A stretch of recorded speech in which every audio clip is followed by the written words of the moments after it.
In the cold silence between galaxies, something stirs. A star, ancient, burning, alive for billions of years, drifts too close to the darkness. It cannot escape. No light can, no matter can, no star can.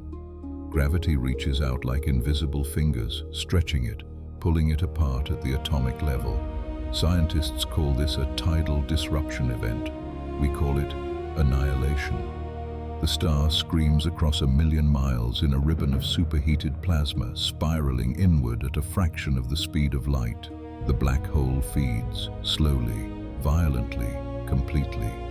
Half the stellar material is consumed, half is ejected back into the void, a jet of energy powerful enough to outshine entire galaxies.